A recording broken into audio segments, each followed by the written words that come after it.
My name is John Niccum. I'm a board member for the Free State Film Festival, and I teach in the film department at KU and in KU News department also.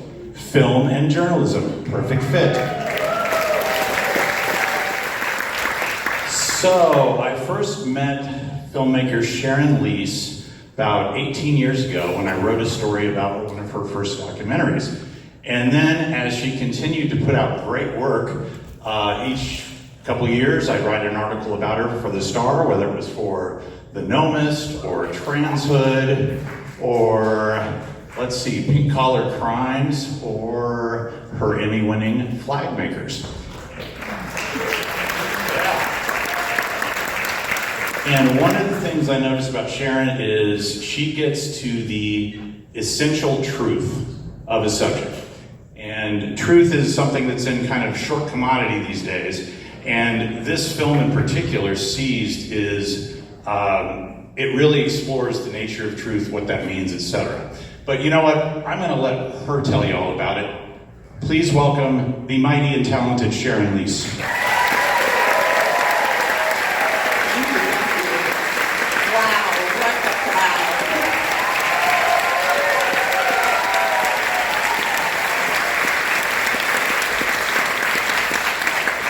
So this is what happens when you have a Kansas premiere and you have all your friends and family here.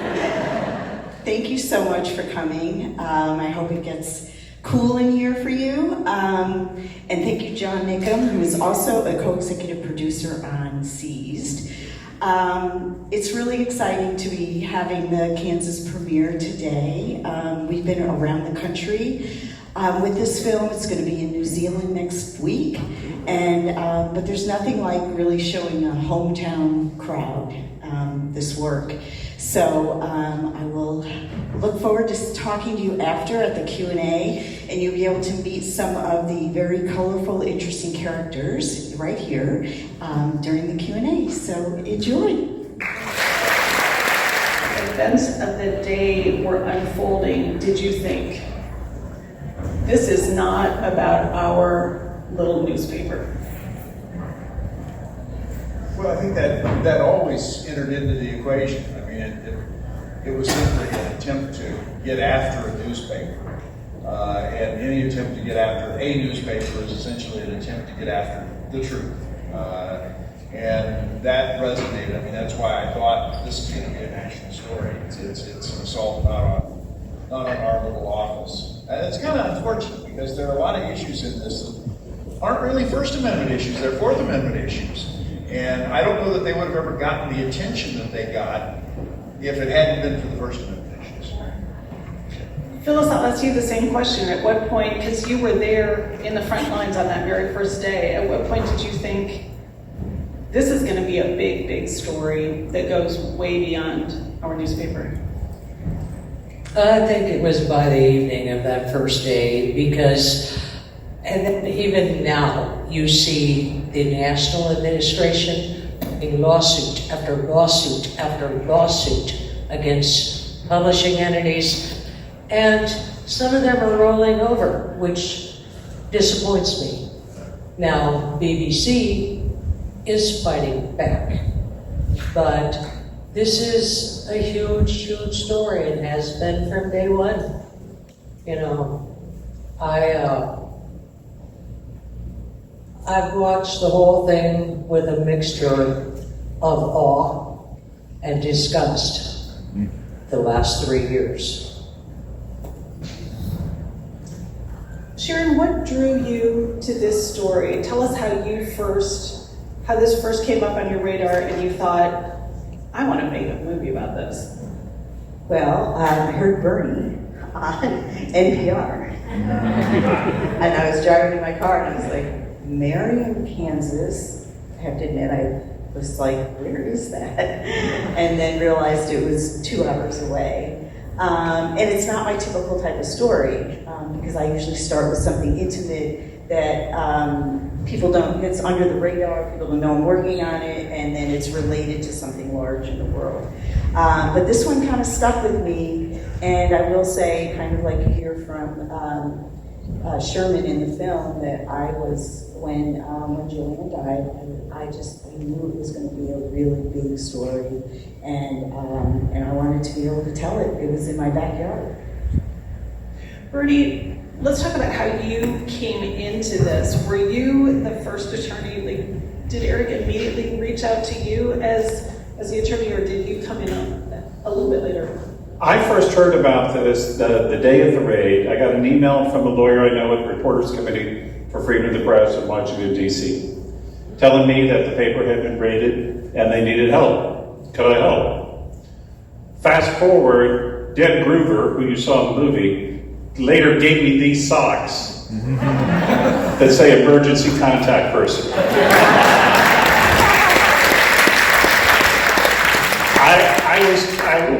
I said, sure, I could help. What do? I was told to call the publisher at his mother's house at 10 p.m. that night. And I'm thinking, great, this is weird. I call, Eric answers, he explains that they've taken all the computers, they've taken all the phones. His mother, fortunately, has a landline, and he'd be home by 10. That's why on this secretive call at home at 10. I can't send him an email because they've taken the computer server. But he still has his old teaching email address. And he tells me it's ekmeyer@illinois.edu. I hear this little voice in the background say, now Eric, tell the young man, I already liked her, he doesn't have to use a capital I in Illinois. She's copywriting at 10:30 at night after her home has been raided. That's the last and only time I ever talked to her. And when she died the next day, I knew I would devote the last 3 years of my life to seeking justice for her son, her family, but more importantly, to make damn sure this never happens again.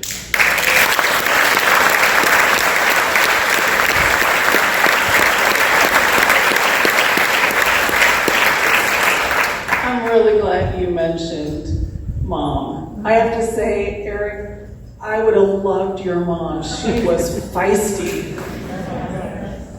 I feel like she was the star of the whole thing. Part of I think the power of the way you told this story was possible because of the footage from home as the raid was taking place. The body cam footage, of course, was great, but to be able to actually be in the home and be in the office and see all of that footage as it was taking place, how did that shape the story you told, and how would you have made such a powerful film without it? Well, I heard early on that this footage existed, and it was 16 hours of body cam footage and surveillance footage. So there were 7 body cams and then 3 surveillance cameras. And I also didn't have to make a FOIA request. Bernie provided it to me because he had already done that. So that was wonderful. And then Paul he lined up everything. He had all that footage, and it was like a 12 camera shoot that we had. So it was amazing, and we knew that we wanted that to be the backbone of the storytelling, and that we could tell it in verite, and that would be very powerful to be able to show that. And we also had consideration of, do we reveal later that Joanne dies, or do we let it be known up front? And we ultimately decided that we wanted it to be known up front because it's even more powerful and haunting when you see her in that body cam footage fighting for herself and fighting for the truth. I'm going to get back to the way that the story is told in just a minute, but I feel like I kind of jumped ahead of what drew you to this story. Paul, as a producer, what drew you into this story and wanted you to be a part of it? Well, first, just real quick, if I can, I just want to say there's so many people here who were a part of this film in ways big and small and everything in between, and it's just so cool to have so many people here who were involved in it. None of this happens without the group making it happen. So thank you all for being here.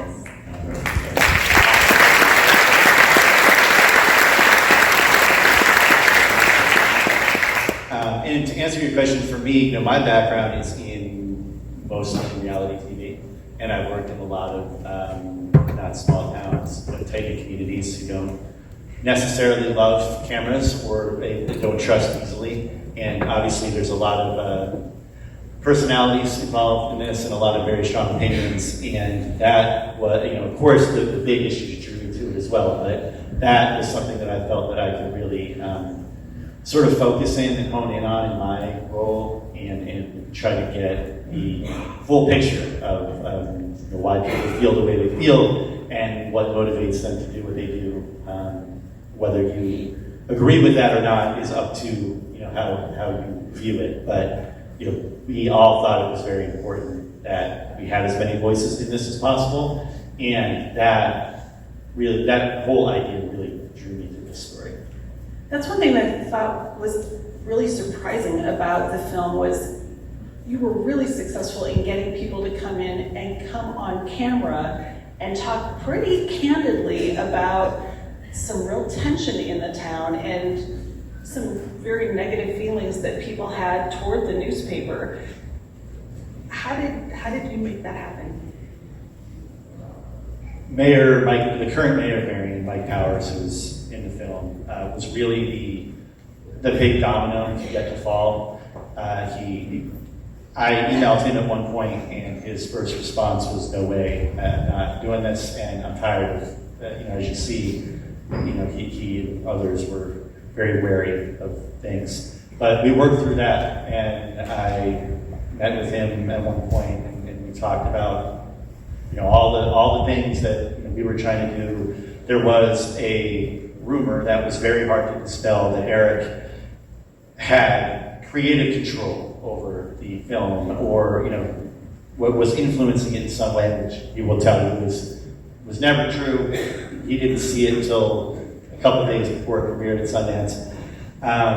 So we worked through that, and once Mike was on board, he's pretty well respected by a lot of people in town, and when they saw he was okay with it, then they were willing to talk to him.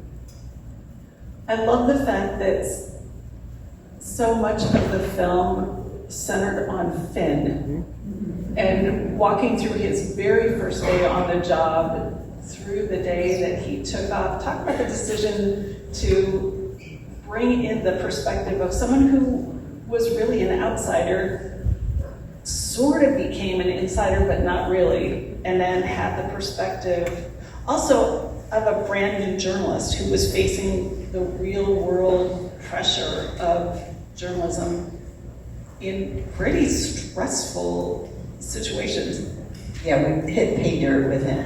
Like when he showed up, it was amazing. And Eric and I would talk a lot. I would call him, and I called him a lot on Sundays. And I would say, like, what's new? What's going on? What do I need to film? What do I need to know about? And on one Sunday, he said, "Oh yeah, we have a new reporter starting tomorrow." And he's from New York City, and he just graduated from college. And I was like, okay, we need to shoot that. So, and that's one of the benefits of being so close to something that you're filming, a story that you're telling. So, when he came in, we knew then that we wanted him to be sort of the avatar for the audience, and he could guide us through, because he was coming in like we did. We came in and we're like, what happened here? Like, how do we understand this? So thank you for noticing that, and that was like really important for us in the edit, that we bring him in. That was like one of the first and only things we knew when we started editing, because we were editing while we were filming, and we said we know we want to start with Finn and then go back in time. What's Finn up to now? Finn, a story that you heard him talking about in the movie, the Nevada Post is not a newspaper, it's police officer standards and training. And that story won him the Victor Murdoch Award in the state of Kansas.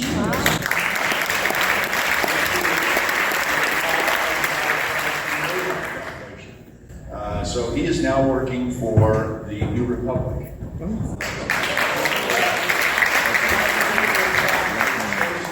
Good journalism can be practiced anywhere, and a lot of people have thought that if you go to a small paper that you must be a small journalist. That's just not true. Journalism is journalism, whether it's a big organization or a small organization. And one of the nice things about being in a small organization like this is you aren't just fetching coffee. You aren't just watching somebody work. You're doing the work, and that benefits him. We're trying to start a program that will make a one-year fellowship out of working in small newsrooms around Kansas for young journalists. He, by the way, didn't have a journalism degree. He was working on a student newspaper, but he didn't have a journalism degree. So he had learned a lot in a year. Eric and Phyllis, what was it like for you to go from telling the news, writing about the news, to becoming the news, and then going back to, I guess Phyllis, you're retired now, so maybe that's irrelevant, but going back to reporting the news? Well, as Finn pointed out in the movie, and we pointed out in the movie, that there's areas of being uncomfortable with having to write about yourself. At least once or twice, Sharon Smith, if you were out here, we had, I know he was here earlier, but we had Sharon Smith in the Kansas Reflector write for us, but sometimes we just couldn't do that. I mean, we had a job to do, not our job. But so we tried to be as fair as we possibly could and tried to bring in, as you can see in the movie, we had like 3 people reviewing the story to hope that we were not doing anything wrong. So it's uncomfortable. I would greatly prefer that it not be that way, but that's what we had to deal with. In the past, of my 30-year career, 10 years was spent at the Marion County Record. In the first 20 years of my career, I was only in the news once. In the sense of being a news story had to be written and I had to be in it. As for being comfortable with myself in the newspaper, instead of just a byline, we're writing commentaries, and I was very comfortable with that. But I controlled the message. I didn't control this message.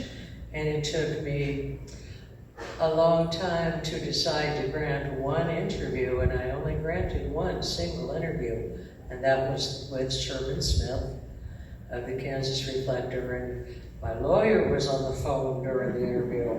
I was that uncomfortable with it. But other than that, I wouldn't give an interview to anyone. Sharon can tell you I was none too compliant. So I was very uncomfortable being in that position in which I was written about in stories published literally worldwide. I heard from people I knew in Great Britain, in Australia, in Japan. I didn't want to be local news, much less did I want to be national or international news. It's a very big adjustment, and one with which I never have become comfortable. But there's also an issue in this, and I'll say, we were the reverse. I would answer anybody's question. I don't care who was calling up, and I got on an ESPN sports call-in show one day. They had me do something. There was a balloon in my office, and they wanted to see me take the helium out of it and speak into the microphone. We tried really hard to get that in. But I think it's important, if you have nothing to hide, don't hide it. You know, if you know the truth, and this was such the reverse of what we were hearing out of the police department in the city that kept saying, well, just wait, when you hear the whole story, you're going to really understand why we did this. Well, as we kept hearing the whole story, the longer you heard the story, the worse their story became. You know, I mean, we don't even have parts of it in here that Carrie Newell knew the Monday before the raid exactly where Ruth got, where Phyllis got the document from. She knew that. She told me that. Must have told the police that. Why did they do the act? We know that the police knew, the sheriff's office knew, his secretary showed him, one of the officers showed him. This is how you get the document that we got legally without breaking any law. They knew this before they ever filed the raid, before they ever filed a search warrant. So that's what's so disappointing, is that, first of all, the sheriff should have stopped it, because it was a crackpot city police chief. He didn't want to stop it. The mayor worked for the sheriff, and the sheriff recommended the police chief, so there are ties. And he then told the county attorney, and we've got this now as we go along, there's a message, don't get involved in this, don't look at this, to the county attorney. It was sent to a district court judge who wouldn't touch it. And then it got forwarded to a magistrate who had 2 minutes before her court cases began to do it, and she admitted she didn't read it. So there's all sorts of things in this that the system should have stopped. Just like there are things going on nationally right now that the system should stop.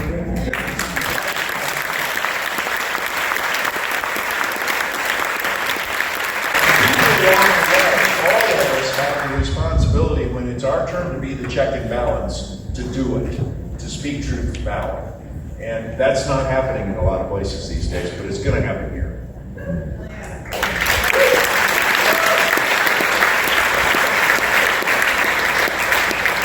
In a project like this, I know there's a lot of material that ends up on the cutting room floor. You just alluded to the helium. Speaking with the helium, I would love to see that. I guess I'll point to both of you on this one. Are there things, or what is one thing that ended up on the cutting room floor that you really wish could have made it into the story? Well, I have a long list of things that I do wish, but I'll just tell you, Emily Judson, who is still here, was a singer-songwriter, and she wrote a song that was so touching and so beautiful about Joni, about what happened.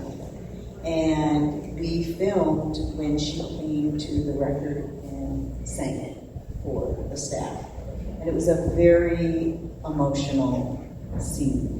And beautiful, and that did not make it in. I still regret it, but it's hard. You can't put everything in. And then the journalist from Kosovo came, and that was like the UN visiting, and they just went all through, took millions of pictures at the record. There was like a little conference that you did with them, and it was just it was amazing. For me, it's always so hard. Like, Sherman, who is in the film, his interview was 5-6 hours long. You can see 30 seconds of it, so that's always hard. Emily Bradbury, who's the president of the Kansas Press Association, we did an interview with her. It was a fabulous interview. Not every interview, obviously, is fabulous. That one was particularly good, and it's not in there at all. And those things are always hard because people, and it's personal in that people are giving you your time and their time rather, and you want to get it in there, but the reality is 94 minutes is really not very long when you have hundreds, if not thousands, of hours of footage that you're working with. Bernie, talk about how you tell this story, which is very much about legal issues, without getting too bogged down in the legal issues. Well, the number one rule is stop being a lawyer. Every lawyer you know who's smarter than I am would have told Eric to shut his goddamn mouth. I mean, you don't have to watch Law and Order to know you have the right to remain silent. And the reason you have the right to remain silent is not to say something stupid. But I was never going to stand in Eric's way. We made an agreement early on. He could say anything he wanted. I didn't know about the helium. I would have said no to the helium. But we made an agreement early on. He could say whatever he wanted. Because for one thing, as Eric says, we've got nothing to hide. We did nothing wrong. Second, in Eric's mind, this is his way of honoring his mother. This is the way of showing that his mother's death meant something. You know, you talk about the surveillance video from inside the house. Eric could not force himself to look at it until after he buried his mother. And then he looked at it and he called me and said, "What do we do?" I said, "You call the New York Times. You got to get this out." I mean, when I saw it, it was so riveting. I said, "This is what will make this story have legs." And again, not the traditional lawyer of, well, we need to save that and use it in our lawsuit. You know, the lawsuit is this part, the world is a heck of a lot bigger. So that's how you tell the story. You let the story be told. Don't squelch it because you're the big bad lawyer. And because your lawyer told you you're the right thing to do. Yeah. And sorry, I will respond here. If anybody's looking to watch this Gilead video, it just will be on YouTube, and it was on demand by the Cards show. So. Eric, I first met you a couple years ago when you received the William Allen White National Citation from the KU School of Journalism. And at the time, I was the first person to ask a question from the audience, and that question was, bring us up to date. How does, it's a small town, how does it feel living in Marion, Kansas now? Better. I'm glad to hear that. Literally, this town, when the raid first went down, was very split. As time has gone on, that split has narrowed and moved away. I mean, we're still going to have people who hate us for one reason or another. I mean, and some people are just mercurial. In fact, Carrie Newell, who's in the movie, she loved us for a period of time, and then she hated us for a period of time, and then recently she's kind of loved us again. And although nobody's paying any attention to her, but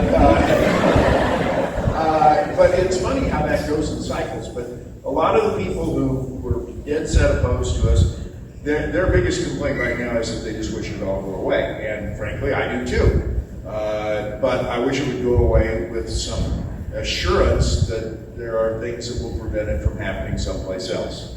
And one of the things that just teed me off is there's something to do Bernie's line here. The Privacy Protection Act is the federal law that says you don't raid, you don't do search warrants in newsrooms, you use subpoenas.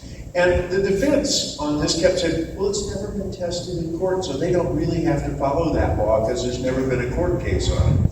That's one of the reasons we're insisting on a stipulated verdict, a stipulated judgment, so that they can admit that they did something wrong, and that there's something on a court record that says, yeah, Congress passed it, the president signed it, it really is law, and you got to follow it. So that is a concern about it. I'm trying to work with the mayor right now to make him understand that the city might be hurting itself by insisting that it doesn't want to go after certain insurance money that's available. If the city were to pay the amount of money that the county did, and the city is the biggest instigator of this, it would take their entirety of their property tax budget for a year to make that work. There's a way around this, but to do it, they're going to have to admit that people other than one cop were responsible for it. And whether they're willing to do that or not, you know, and I'm sure Bernie doesn't like the fact that I'm saying this, but no. As to the Privacy Protection Act, the movie is wonderful. There are two things wrong with it. First, there's way too much of Finn because there's not near enough of me now. Second, Sharon calls our payment of $3 million from the county a settlement. It was not a settlement, county. It was not a settlement. The county conceded. The county threw in the towel. The county has a judgment entered against them, exactly the same as if they'd gone to trial and 12 jurors found against them. And that was critically important to Eric, as he said, so we established precedent. Again, my primary objective is to make sure this never happens again. So the next time some cop can't say, well, I didn't know. You darn well should have known, because there was a judgment entered against the county for violating Eric's civil rights, Joanne's civil rights, and the Privacy Protection Act. And by the way, the county, there was a statement in the movie by a former county commissioner that the county was paying legal fees. The county never paid a cent. They were covered by the insurance company. I'm gonna go back to Phyllis, because you still live in Marion. Like I said, you're retired now. No, you no longer live in Marion. Within a little less than 1 month of giving her written notice that I was retiring, effective immediately. During that next 3 weeks, I purchased a house in Salina, which is my hometown, and moved back. So no, I'm not still living in Marion. I did not believe that I could trust. In the entire county, I believe there were only 2 law enforcement officers I could trust. They both worked for Hillsborough PD. I did not feel safe there, and I wanted out. And Deb Gruber had similar thoughts, and we also, Sherry Benz, who left us as our business manager, had similar thoughts about that. And Sherry doesn't live in Marion, and Deb doesn't live in Marion. I still live there, I guess I'm working for punishment. And again, I work for no money, so that's... Welcome to journalism. I'm going to go back to you two. Talk about some of the, this is a really complicated story. There are so many different layers to what's happening. Talk about some of the challenges that you faced in telling this story. Well, let's see, there were many. The complicated stuff was the legal information, like just trying to understand them was difficult. When you have a creative brain and there's all this stuff going on, which Bernie helped us with and Paul was really great with.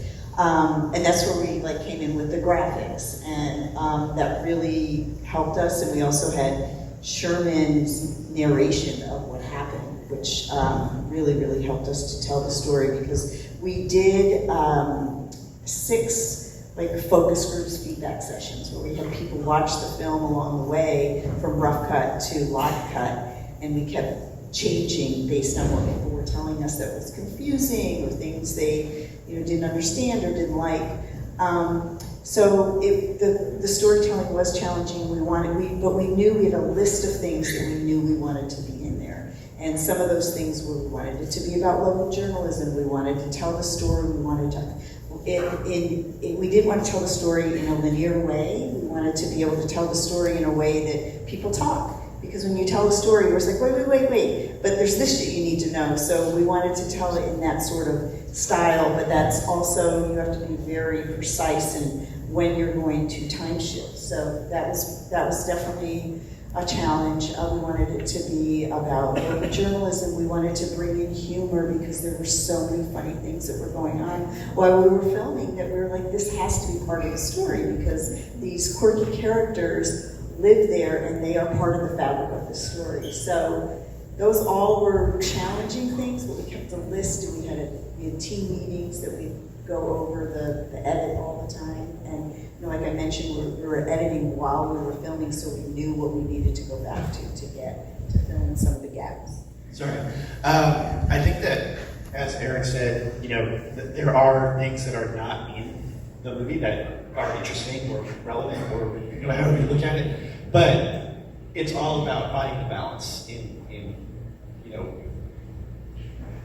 finding the sweet spot and wanting it to have all of the things that Sharon mentioned. And I think that, for me, and that's not just specific to this film, I think it's true of almost every film, regardless of form. That's the biggest challenge, that, taking all these pieces, putting them together, and making sure you're honoring the story and doing right by everybody and being truthful, number one, but also keeping people engaged. And, that's why I like the focus groups and that sort of thing is so important. So yeah, I think that for me, that answer. And deal with people who won't talk in sound bites. Ask me a question and I'll go on for 45 minutes about anything. And I always say that you can take it out, you can't put it in. So, That's fair. Eric, talk about the future of the Marion County Record. It's a damn good question. I wish I could answer it. I had lined up somebody that I thought was a young couple from Georgia who would come and had experience with this and wanted to go someplace. They had a 3-year-old daughter. They wanted to go someplace where the daughter could enroll in school and stay there through high school graduation. I thought I had this, hire them, sell them the paper, basically give them the paper. The grandparents didn't want the 3-year-old daughter to move away from Georgia, so they had to stay down there. So I'm looking. I don't know. I'm 72. I'll be 73 later this summer. I can't do it forever. I don't have anybody there who is likely to take things over. You know, there are people who are helping us out, but we have the geriatric brigade. Clara Germani is spending 3 or 4 months with us for no pay, like me. We're just finding housing for her. She's a retired reporter from the Christian Science Monitor and the Baltimore Sun. She spent a year in a yurt in Siberia while she was Moscow bureau chief for them. Doug Struck is starting Monday. He's retired from Washington Post, been at almost every Middle East bureau around. He's going to be here for a month. Also working for free for us. We had Mary Jacobs, who's a freelancer from Texas, who came last week, who's also working free for us. Then we've hired a new reporter, Owen, and we have another reporter that isn't in here that's also been hired since the production on this raft. So we've got more reporters than any newspaper anywhere near us. and I'm just counting the ones we pay. And 2, we have more than, the Salina Journal and Hutchinson News and the Verse and Sentinel and daily papers that are owned by chains. I'll basically give the paper away to somebody who will run it. It seems like there's an opportunity out there somewhere for some journalists. You gotta run it well. You gotta be willing to be rated. No. Eric, I know you came back to Marion after a long, successful journalism career. You also taught journalism at Marquette. Were you thinking this will be a nice, quiet, semi-retirement for you? Exactly. I wanted to come down, and we had a nice team that was producing out the papers. Phyllis was part of that team, and I would come in and maybe do something special and extra that would be nice to put on top of it. And for a variety of reasons, I started I'm now the only person who can design ads. I'm the only person who can lay out pages. I'm the only person who edits copy. I do all the docket, agate type stuff myself. I'm even now doing the courts that you used to do. So, and it just gradually worked in that way. So I never envisioned it. I planned it, and I'm now stuck there. I cannot be gone on a Tuesday. That paper doesn't get out. Thank goodness we're doing this on a Sunday. Yeah, but I gotta work tonight after I get home. You and me both, Eric. You and me both.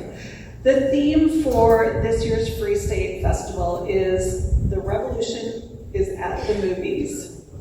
We're asking all panelists at the festival, what does revolution mean to you? wow, this is a very interesting question. It wasn't an original question for me. Marlo told me to ask this. I think, and I guess that's the point of the question, is you're going to get, 500 different answers from everyone that you ask. I mean, as far as in the filmmaking sense, I think that revolution is, it's just truth telling. I mean, we're not starting a revolution with guns and bombs and whatever. We're trying to tell stories that are known or known a little bit, elevating those stories to a national consciousness, taking them all over the country. And now that with HBO, hopefully all over the world, that and hoping that people learn something, and hoping that people can recognize that even though this is obviously a movie about press freedoms and And the vital importance of that is also a movie about human nature and the way that we treat each other, and the way that we often don't care when negative things happen to somebody that we might not like for other reasons.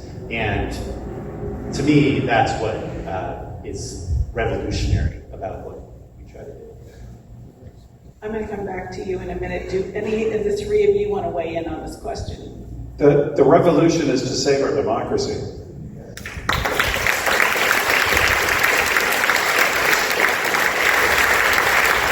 And it starts with every one of you. About 2 months ago, I was watching television. It was 10:30 at night. I got a random email from someone I had no idea, who told me that they had a little garden flag in the front of their house that said 8647. Their homes association had sent them a letter finding them and telling them they had to remove it or appeal at the next homeowners meeting. It was a gullible moment for me. I said, sure, I'll represent you.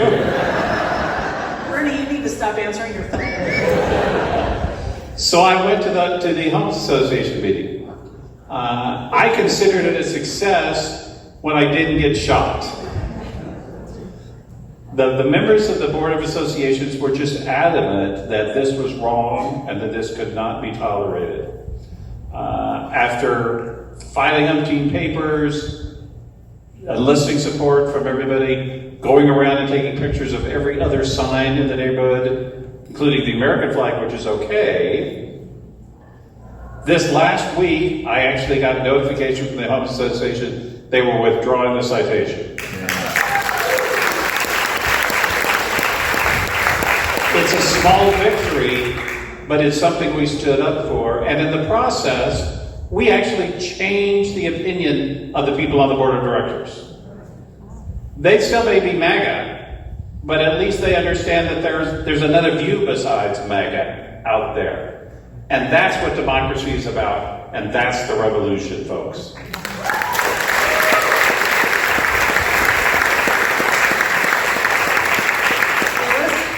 Do you want to weigh in here? Spoke really well, and I think Bernie spoke very well, and I just don't have anything to add to that. I know Eric will have something to add. Well, I would like to say that the part of the mission of this is that we as a society have to care. It's not just that we have to have the rules, we have to care that they're done. I mean, there's so many times we hear about, oh, somebody did this, something happened here, isn't that bad, isn't that awful, what's for dinner? You know, we have to do something about it, like Bernie's doing something. But from our perspective as journalists, as documentary filmmakers, telling a human story, making it so that you can put a human face on an issue, is the way to get people to care about it.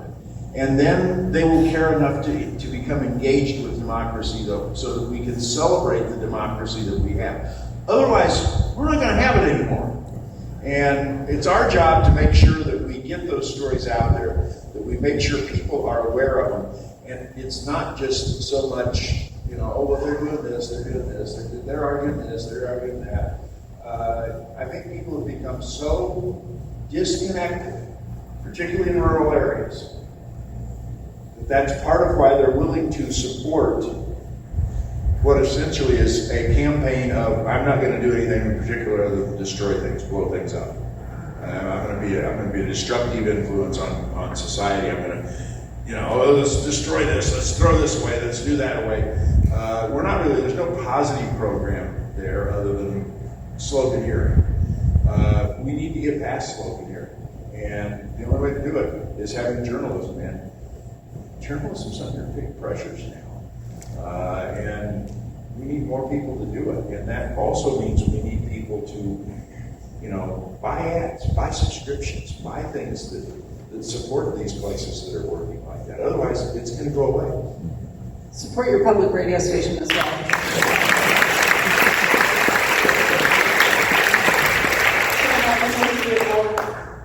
I'll end my question with you. What does revolution mean to you as a filmmaker? I guess I should have gone first because all of those answers were All the good ones are taken. yeah, they're really great. I mean, I think that you know, revolutionary muse for us from this film is Jillian Meyer. And she reflected and showed us how to stand up for your rights. And that begins with knowing your rights. And I think that that's something we learned about in the film, how much people don't really, and I didn't know, and I still don't know like I should, the Constitution or the First Amendment and the Fourth Amendment, and what's the difference, and how we can stand up for ourselves when we should.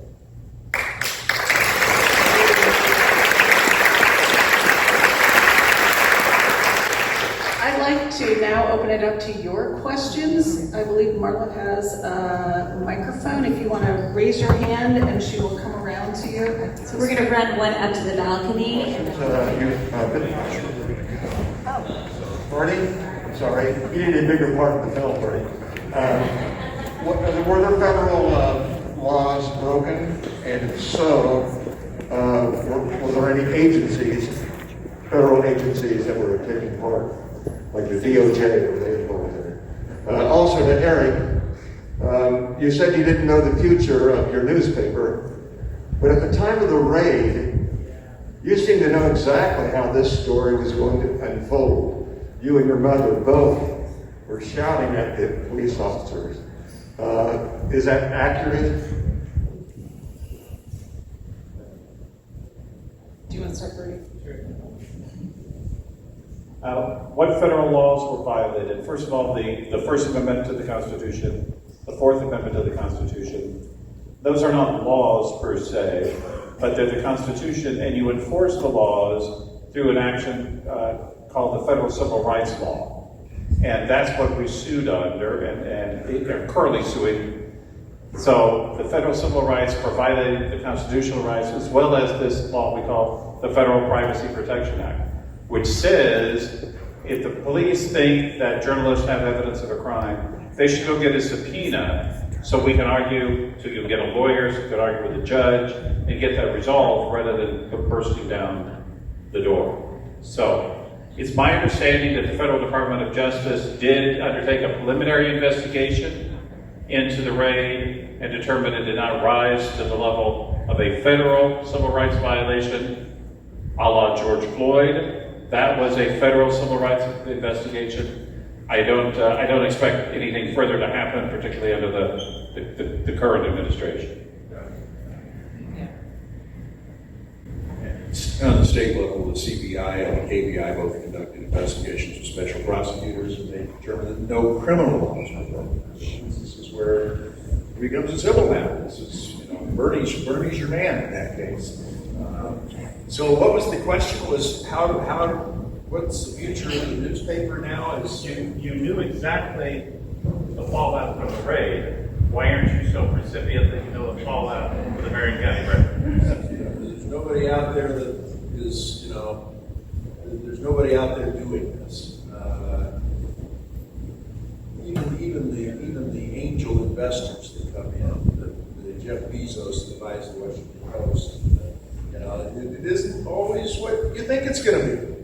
There become weird little things that go on at the end of it. There's not a lot of people just committed to it. The time was, most of these newspapers, in our experience, were started because there was someone in the community who thought it was important for people in the community to know what was happening. And so they started a newspaper. That's going to have to happen.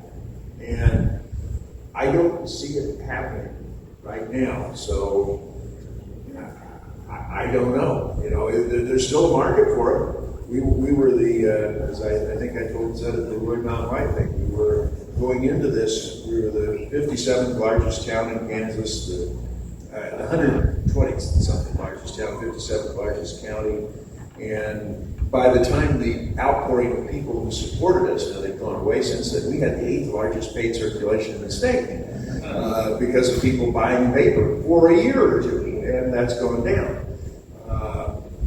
Newspapers now are going to have to be supported by contributions, and public radio is going to have to be supported directly by contributions. And they're getting more and more like they have actual ads on NPR.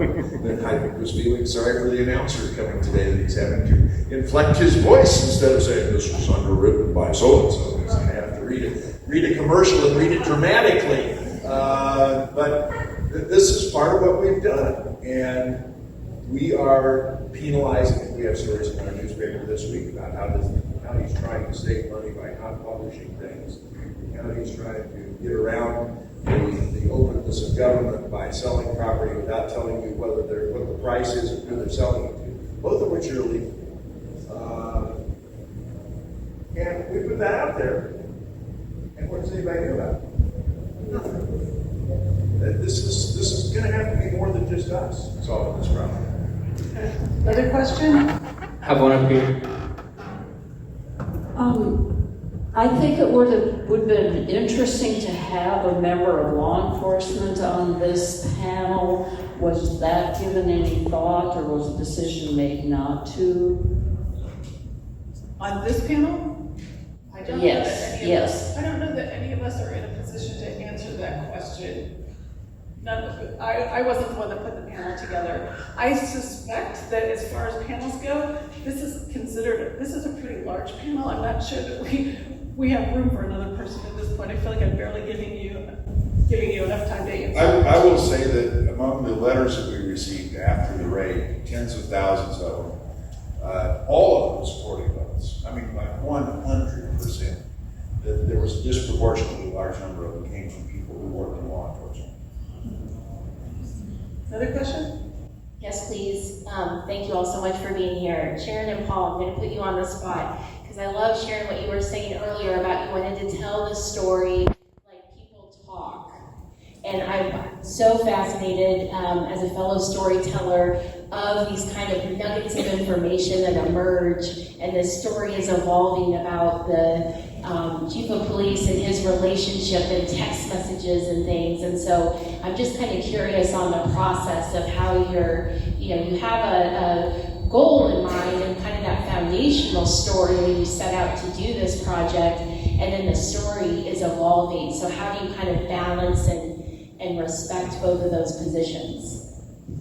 Well, we have a really, really incredible editor we worked with, and we would put things together. We knew, because we had story notes from everything we filmed, and there were so many of these little stories and things that happened, like you're saying, and we would look at them in the context of the entire story that we were telling. And so we saw that some of them were getting a little further away from the core story that we were telling and the core themes. So when it was about local journalism, then it had a shot of staying in. Had anything to do with the raids, it had a shot to stay in. So, but it was a very tedious process of putting things in and taking things out.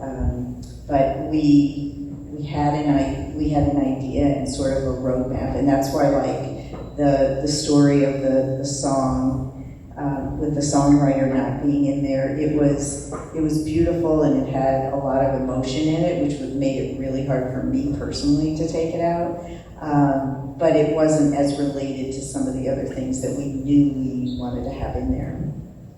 Yeah, and just real quick, I think a great example of that push and pull is in the first part of the film where Chris Mercer, the police officer that was involved in the raids, that was one of the last things that was filmed for this documentary. And that whole section had been, as locked as things get in our world prior to that interview. And we weren't really all that interested in changing it because it was working as it was.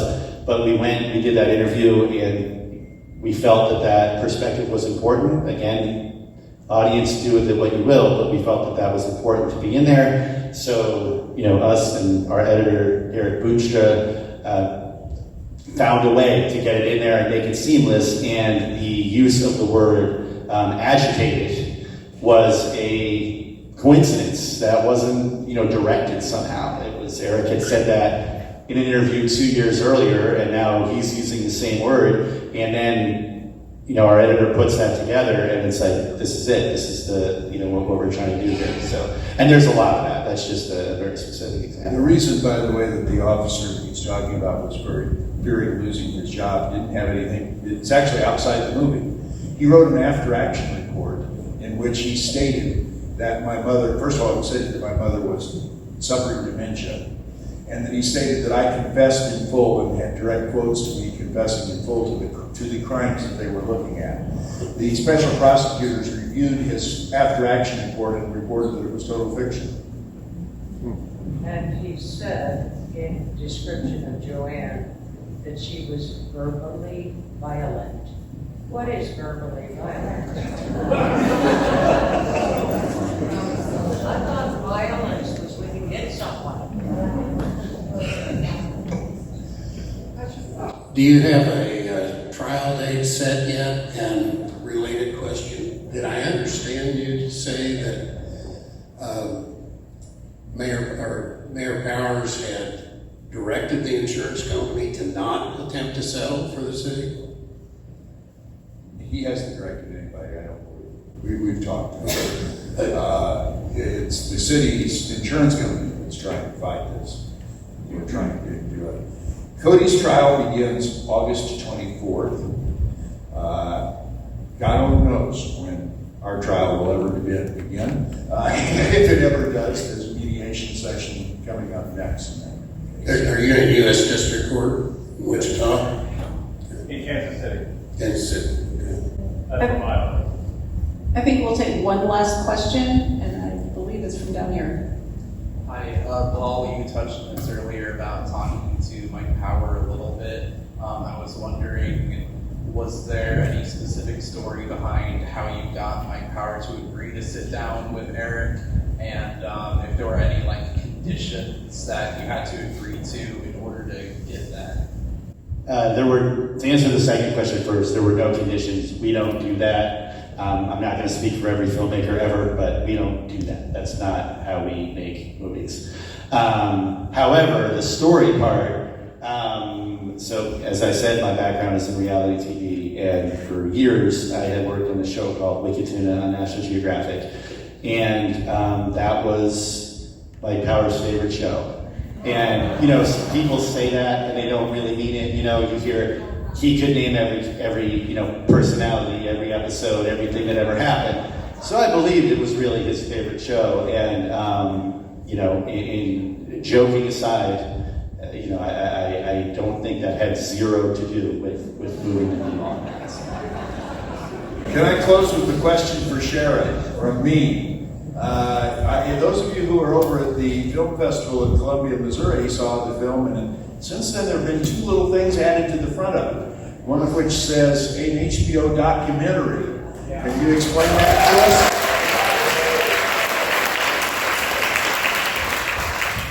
us? So, as my dream might be, I think this news is going to break in the Marion County Record. HBO approached us pretty soon after it was at Sundance. It takes a while to have those conversations, but the logo's on it, and it's going to be on HBO sometime by the end of the year.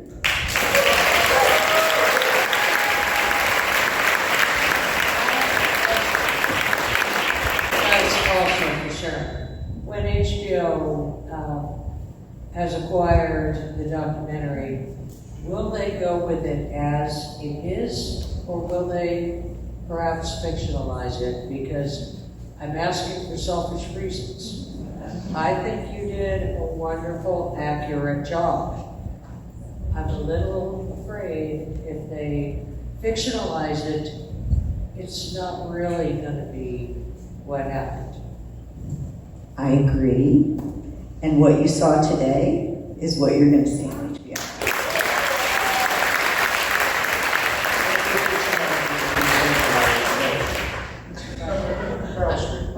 I want to thank all of you for participating in this question and answer period. And thank you all for coming to this screening and this really powerful witness to journalism. Thank you so much.